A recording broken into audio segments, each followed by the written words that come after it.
Ladies and gentlemen, the President of the United States.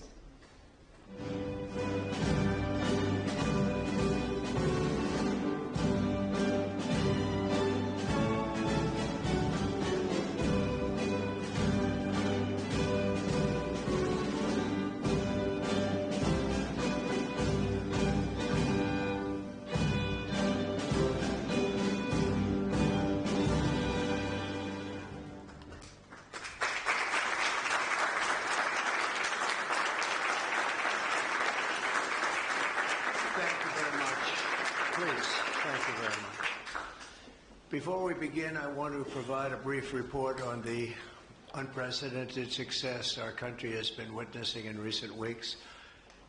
Since even before the election, we've been making extraordinary progress. The American people gave us a clear mandate to save our country, and we won all 7 swing states by large margins, historic. Very importantly, we won the popular vote by millions and millions of votes. Also, all 50 states, as you know, shifted toward the Republican Party, and that's never happened before. All 50, every single one of them.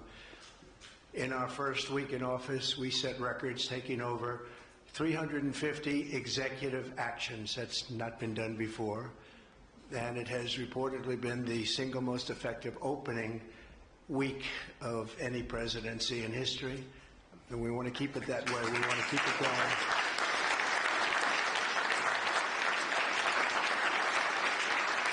We want to keep it going. We've broken from decades of failed Washington policies and restored common sense and sanity to our government. We've unleashed American energy, and we've already achieved record low illegal immigration. As you see, there's nobody tried to get in. And that's what we've been waiting for a long time, and gotten woke ideologies out of our government and out of our military. The water has now begun flowing in California as we continue to increase the flow in coming days. Nobody's seen anything like that, and I've also taken strong action to regain control of the Washington bureaucracy. Just for clarification purposes, because it was incorrectly reported yesterday, we have informed the federal workforce, which they've looked to do for many years, that if they're working for the federal government, they must show up to the office on time and on schedule. We don't want them.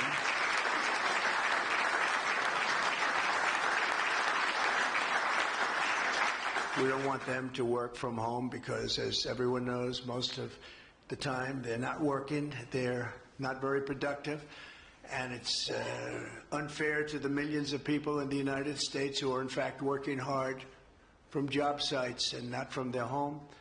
As federal employees, they must meet a high standard. They're representing our government. They're representing our country.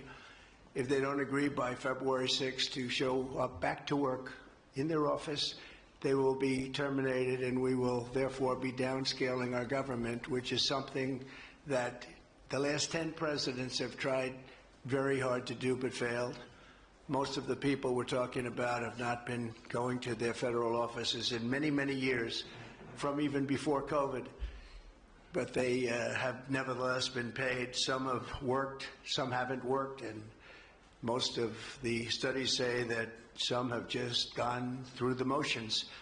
We may ask these people to prove that they didn't have another job during their so-called employment with the United States of America, because if they did, that would be unlawful. As you understand, a lot of people are getting paychecks, but they're actually working other jobs, so they'll have to prove that to us, that they weren't. In any event, we're requiring them to show up to work or be terminated.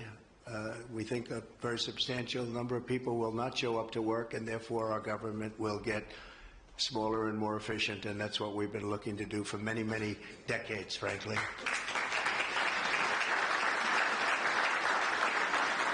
Thank you. In addition, there was a short-term pause or funding freeze on certain discretionary spending payments, such as government grants, only for us to quickly look at the scams, dishonesty, waste, and abuse that's taken place in our government for too long. As was explicitly stated, this in no way affected Social Security, Medicare, Medicaid, or other entitlements that Americans depend on. I've made abundantly clear from the very first day that I ran from office. That was a long time ago now. That's 2015. If you think about it, I announced in 2015 and we won in 2016. We did very well in 2020, but we did really well just recently. And I'm restating right now to correct any confusion that the media has purposely and somehow, for whatever reason, created Social Security, Medicare, Medicaid have not been affected by any action we're taking in any way, shape, or form. We are merely looking at parts of the big bureaucracy where there has been tremendous waste and fraud and abuse. In that process, we identified and stopped $50 million being sent to Gaza to buy condoms for Hamas. 50 million. And you know what's happened to them?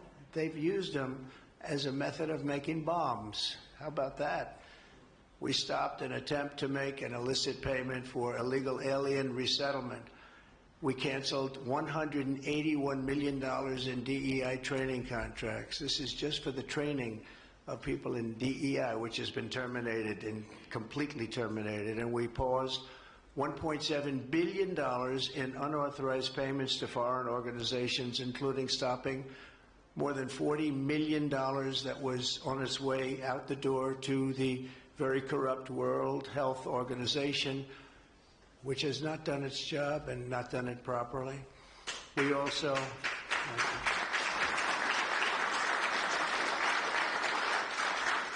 also blocked $45 million for diversity scholarships in Burma. 45, that's a lot of money for diversity scholarships in Burma. You can imagine where that money went. These were the types of payments, and many others. I could stand here all day and tell you things that we found, and we have to find them quickly because we want the money to flow to proper places. But these were the payments and types of payments affected by the temporary freeze, and the American people strongly support these efforts. I talked about it during the campaign, and they voted for us in record numbers. Every single day we're now putting America first and fighting to get the most out of every single tax dollar for our great citizens. We've gathered this afternoon to take another historic action. However, in a few moments, the Laken Riley Act will become the very first bill that I proudly sign into law as the 47th President of the United States.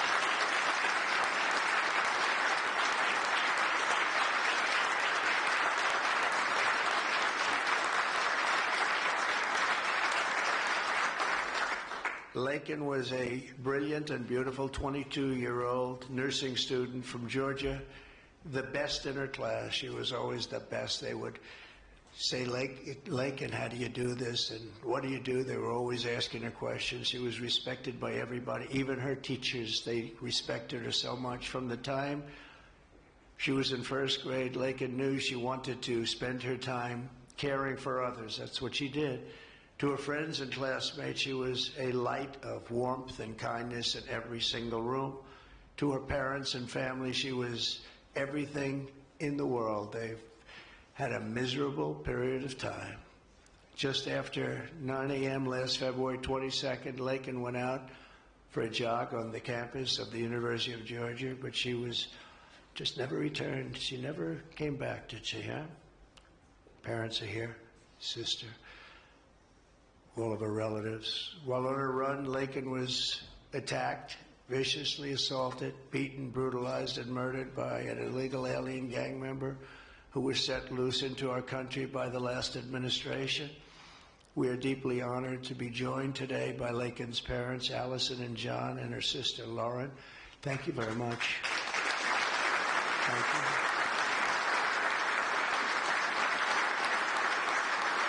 So sad. We were together right after that happened, and it's a tremendous tribute to your daughter, what's taking place today. That's all I can say, but it's so sad we have to be doing it at all. Thank you very much for being here. To Laken's family, we will keep Laken's memory alive in our hearts forever, everyone's hearts. With today's action, Her name will also live forever in the laws of our country, and this is a very important law. This is something that has brought Democrats and Republicans together. That's not easy to do. Laken did it. Laken did it. America will never, ever forget Laken Hope Riley. The vicious criminal who murdered Precious Laken was an illegal alien member of the barbaric Venezuelan prison gang known as Tren de Aragua. He trespassed across our southern border in 2022 and was apprehended by Border Patrol, but under the cruel policies of the last administration, instead of being deported, as he should have been, he was released into the United States, as were millions of other people, many of them very dangerous people. And you see what we're doing? We're getting them the hell out of here.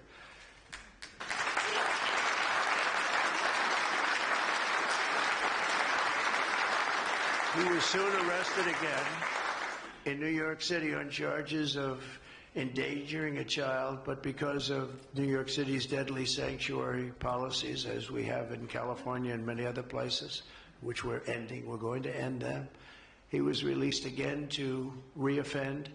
The Biden administration then provided this illegal alien criminal with a free, taxpayer-funded flight from New York to Georgia, where he was arrested yet again, constantly, this time for stealing from a Walmart along with his gang member brother, who was a bad one. Only after being released a third time by the U.S. law enforcement did this cold-blooded criminal go out in that fateful morning hunting for women on whom to prey. That's what he did. He hunted. It was like a hunter. I'm going to show him who the hunter is. This horrific atrocity should never have been allowed to happen. And as president, I'm fighting every single day to ensure that such a tragedy never happens again. We don't want this to happen.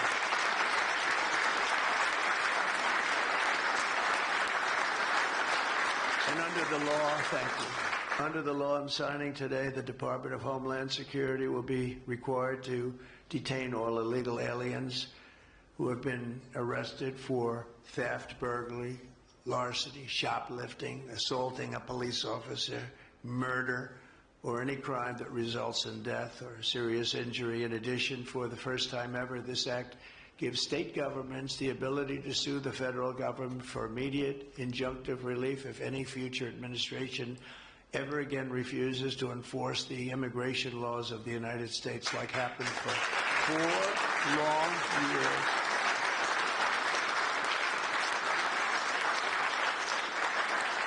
And that was happening for 4 long years, frightful years. Amazing. You'd say, how can people do this? How can they allow this to happen? How can they allow criminals to pour into our country and then try and defend it? And they're still trying to defend it, but they can't. That's why I'm here instead of somebody else, actually. It's the biggest reason. I believe it's the single biggest reason. Inflation was horrible. Many things were horrible during that administration. When you look at what took place in Afghanistan, the way they got out, not that they got out, but the way, so many things were horrible. But to me, this was the worst of all. It's a landmark law that we're doing today. It's going to save countless innocent American lives. I want to thank every House Republican, every Senate Republican, as well as the 12 Senate Democrats and the 48 House Democrats who voted to pass this vitally important bill, and many of them are with us today, and I really do appreciate it. And I very much especially appreciate the bipartisan support. The Democrats, really a big percentage of them came through, and plenty of them wanted to. They probably felt they couldn't, but they really wanted to. They don't understand that would have made them a lot more popular, would have made them a lot better with their people. The ones that didn't are going to be sorry, because the people are not going to forget that they wouldn't sign. This is a perfect, incredible tribute to an unbelievable young lady.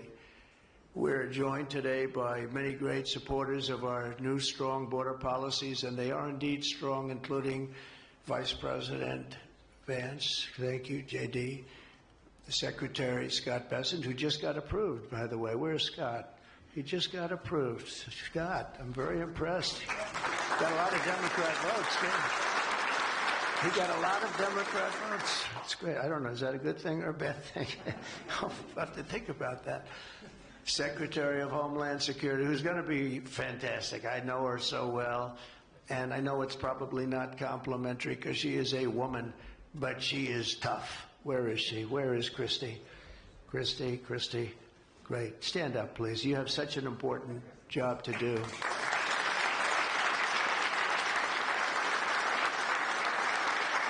Really great. Thank you very much. And don't let that look fool you. That look is, she's tough, and she cannot stand what she's having to sit here and even listen to this today.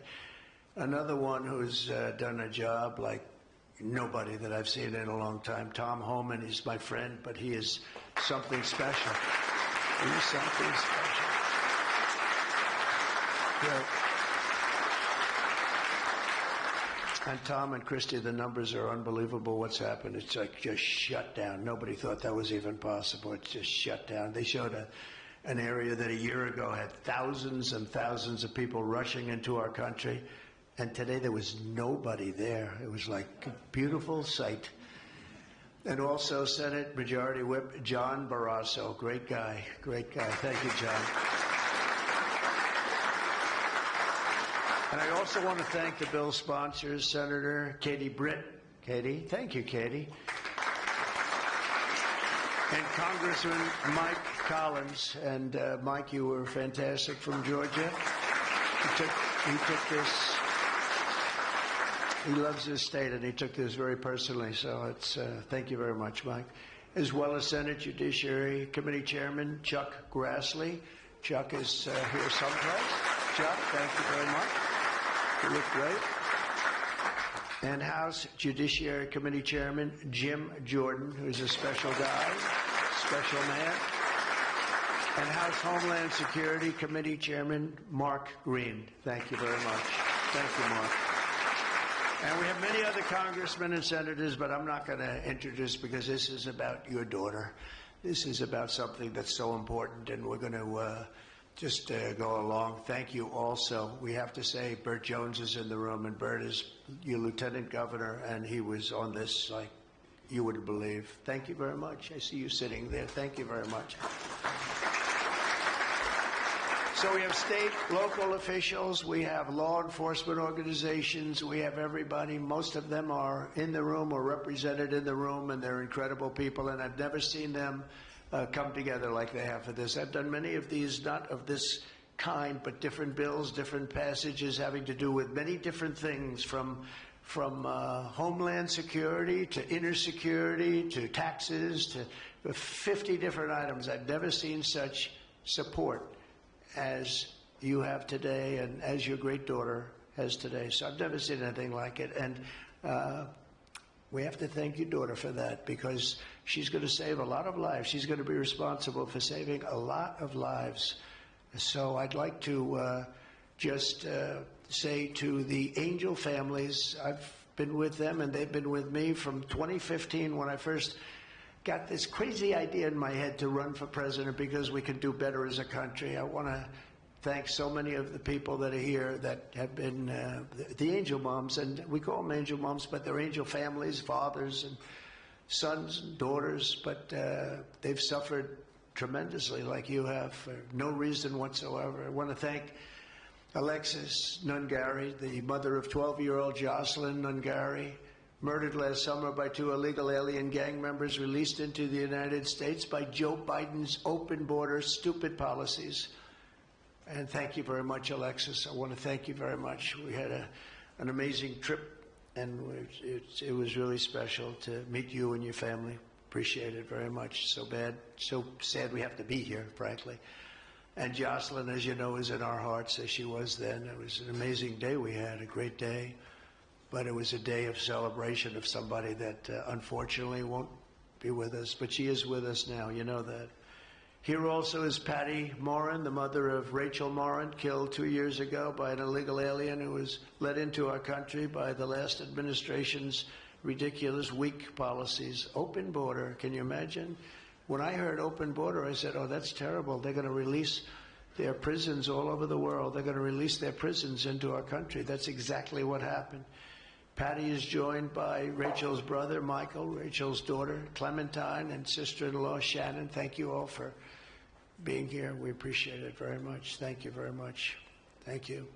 With us as well is the loving family of Kayla Hamilton, a 20-year-old girl murdered in July 2022 by the MS-13 illegal alien gang member who is violent, vicious, and they knew it, and they didn't do anything about it. And I want to thank you to Kayla's mother, Tammy, and her grandmother, Kathy, and her stepfather, Jeremiah, very much.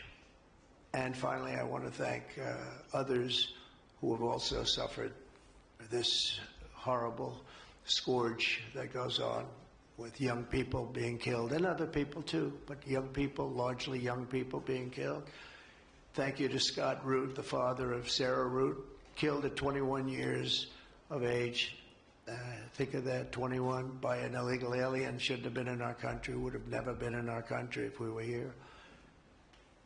What a sad thing. To each of these angel families, we love you and we stand in awe of your courage and your strength. It's the toughest thing anybody has to go through. Many of the angel families here today were betrayed by the last administration and with its heartless and foolish and really very, very arrogant and very, very dumb policies. Policies that aren't even believable when you talk about common sense. I say we're the party of common sense, but the Democrats also, they have plenty of common sense, and that's why so many are here today and so many supported what we're doing. The very government that was supposed to protect their daughters instead opened our borders and transported the world's most dangerous criminals straight into their communities. They came from prisons and jails and insane asylums and mental institutions from all over the world, not just South America. People think South America. They come from all over the world. They come from every continent. And they came here by plane, and they were loaded onto buses, and they were driven right up to our border, and they drove right through the border, and nobody even said a word to them. And in those buses and those cars and those trucks were some of the meanest criminals anywhere in the world. As of last September, 425,000 illegal alien criminals were roaming free, including 13,099 convicted illegal alien murderers, of which about almost 50% killed more than one person, and they were roaming all over the country in our farms, in our cities. Under the Trump administration, we're moving with urgency and speed to get these vicious and violent criminals the hell out of our country and to restore law and order to our suburbs, our cities, and our towns. And we're going to do it with Tom and with Christy and with all of the people that are working so hard on this. This week, compared to a comparable time a year ago, think of this, the number of illegal border crossers has already fallen by more than 100%. And because the election was coming, they started getting a little bit tougher on the border. They tried to follow our policies, and they did much better, but it still was horrible. The numbers were still horrible, so that's 100% over those. They only did it because of the election, so they knew what they were doing was wrong. And those who do cross the border, and you're seeing that every time, all you have to do is turn on your television set or pick up a newspaper, or read any form of new media, because we have a lot of new media today, fortunately, that's letting the word get out. But they're watching these people be captured and removed from our country. ICE arrests have risen by 15 times in just a short period. And over the past 8 days, the heroes of ICE and Border Patrol, we can never forget Border Patrol. Those people, I've gotten to know so many of them. Our border czar, as you remember, never went to the border and never made a phone call. She was the border czar. She never made one phone call. They went to the heads of border. They went to the heads of ICE. Did you ever get a call? No. And she admitted she never made one call, but she was the border czar.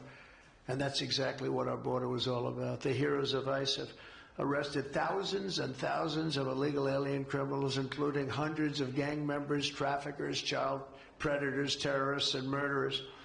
For the first time in history, we're loading dangerous and illegal aliens into military aircraft and flying them back to the places from which they came. You probably read about Colombia 2 days ago. They said, no, we're not taking them. I said, we're going to take them. You're going to take them. You're going to like it, too. You're going to take them.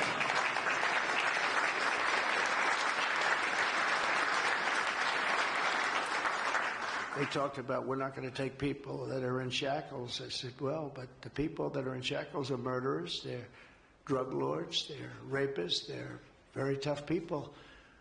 They make our criminals look like very nice people. That's about the only thing that comes out of this. And I say, could you imagine you're a pilot on the plane and you have your co-pilot and you're sitting there and you have 150 people, no shackles, and they like to murder people? This would not be a good flight.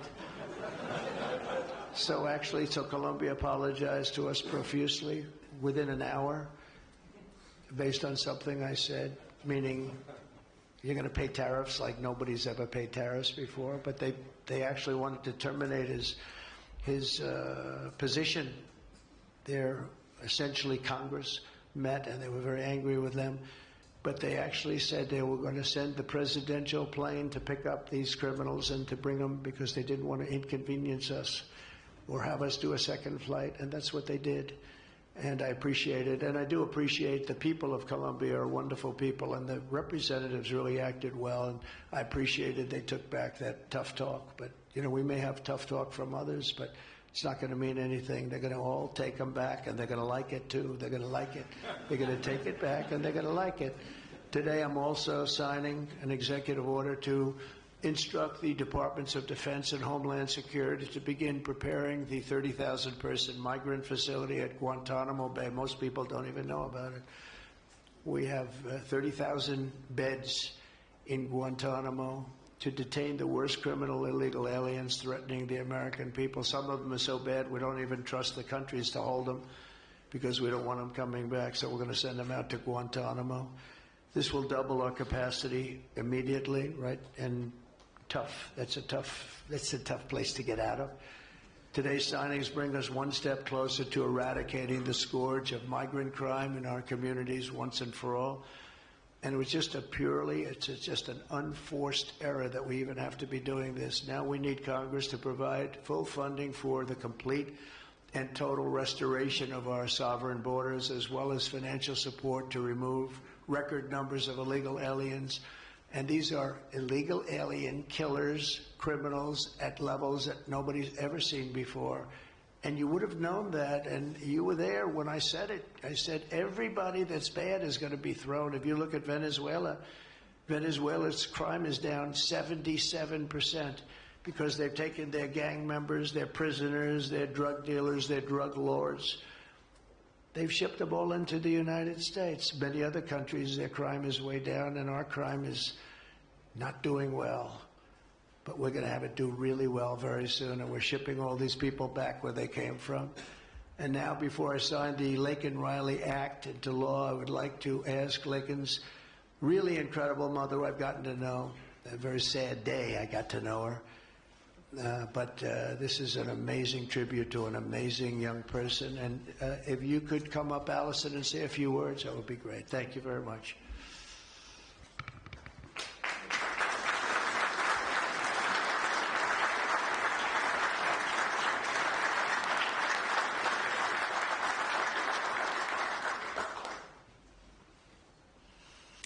Thank you, President Trump.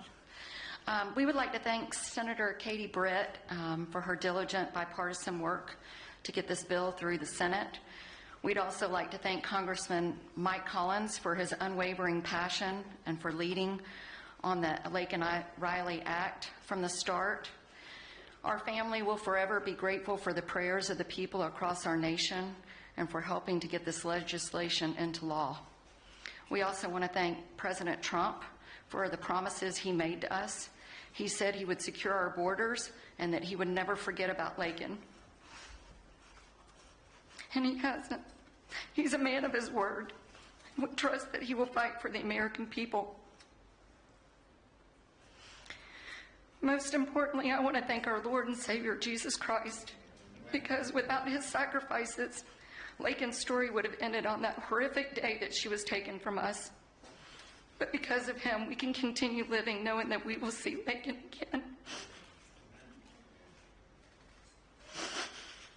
There's no amount of change that will ever bring back our precious Laken. Our hope moving forward is that her life saves lives.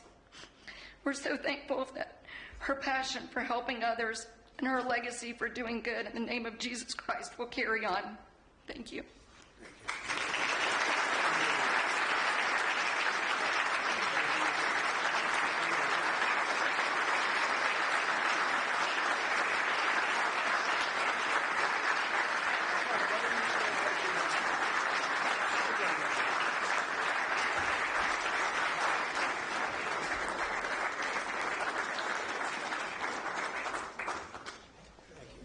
Sign this in honor of Laken Riley.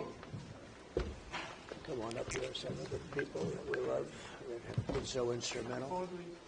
Okay?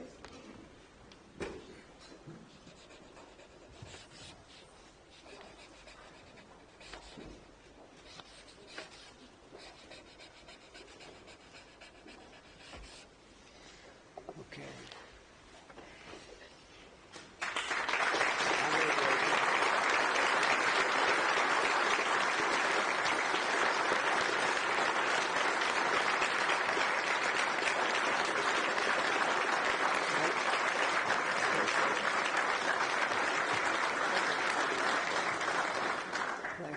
Mr. President, government funding, can you take a quick question on government funding for pause? I don't think this is appropriate, really.